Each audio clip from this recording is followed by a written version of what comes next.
when you're talking about the people at the top of that food chain and that are really calling shots and making decisions, I do think it's intentional that they're Mick resistance. I think they love to be in that position because they don't have to do anything.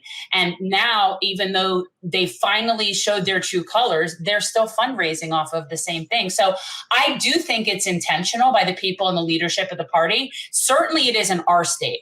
Like our state, the way our state party is run, the Democrats, they're purposefully feckless.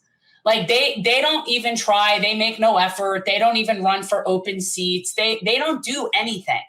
And I think that's by design. I do think it's intentional. I think the followers are more just on some sort of color war, tribal type team situation. But I think the people at the top, it's absolutely intentional that they're this feckless. Would you also be able to speak to one of the big problems that I think exists, especially in places like the Heartland, where people may like, a candidate like a Lucas Kunz, who's also a veteran, which I think goes a very long way in that part of the country, as it will go for somebody like DeSantis if he runs for president. But I really think there is something to be said for how people feel about voting for a Democrat. Like how the feeling that somebody has when they're like, wow, this guy Lucas Kunz, he seems like a really good candidate. I'd really like to vote for him, but my God, do I hate that Democratic Party. I don't know if I can do it. Yeah, I mean, it's definitely a real thing. And what's annoying, too, is that when you are a candidate like a Lucas Kunz, who is more anti-establishment, who's a little bit more populist, it's really unfortunate because on one hand, you want to separate yourself from Joe Biden, who's like historically unpopular. You want to separate yourself from the Democrats and all of their failures and fecklessness and everything that, normal working people associate the party with. So on one hand, yeah, you want to, distance yourself from that. On the other hand, unfortunately, this is a problem we run into again and again and again, is that to win a Democratic primary, you have to court Democratic Party voters. And most of those people are a lot of times older. They're, wealthier. They're maybe living in the suburbs. They probably watch a shit ton of MSNBC. And unfortunately, they really don't want to hear you, go to war with the Democratic Party as much as just normal independent voters. So in order to win the Democratic primary, you have to walk this very, fine line. And that's really unfortunate. It's a task that I'm not envious of. Obviously, we saw Nina Turner trying to do that. Yes, I disagree with the Biden administration, but no, I'm not going to say anything crazy like it's like eating half a bowl of shit again, because we also know how that was used against her. So I really do, sympathize with this. It's like, how do you walk that line? Because again, unfortunately, unlike a lot of GOP base, the Democratic Party base, they just don't want to hear you attack the president or the party. Bernie also had to walk that line, which is why he refused to criticize Joe Biden, which ultimately, was stupid, but that was his calculus. He's like, a lot of the voters that I actually need to convince, they like Obama and Biden. Obviously the young people like Zach and I and the lefties, socialists, we understand Bernie's message, but a lot of the people that Bernie actually needed to appeal to were kind of the MSNBC listening liberals. And the reason why is because those are the motherfuckers that vote. That's the unfortunate reality of the situation. As enthusiastic and passionate as a lot of young people like Zach and I are, unfortunately, we don't vote in the same kind of numbers that these older MSNBC loving people do. So again, unfortunately, as a candidate, you kind of have to appeal to those people too if you want to win the primary.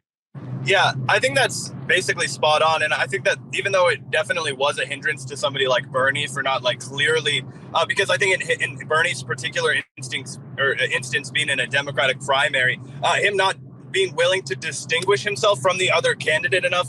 We talked yesterday a little bit about this with Kyle, his unwillingness to say like, no, I don't think that Joe Biden can be Donald Trump. I can be Donald Trump. Every fucking poll indicates that.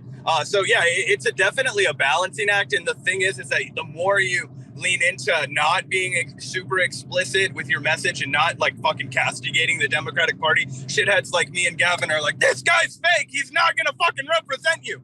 So you definitely have to balance that across the board. And I think that the only other way to really combat that is what Bernie was extremely successful in, and that was bringing in new first-time voters, right? Because I think you kind of have to make a play in either direction. You have to say, okay, I'm either going to take this approach and be much more down the line. And to be fair, I think that Lucas Kunce and John Fetterman are doing a really good job of doing this. Despite my disagreements with them on the margins, I think that the way they've presented themselves in the post-Bernie, primary, especially with, again, how historically unpopular Joe Biden is, they've done a pretty good job of utilizing that roadmap.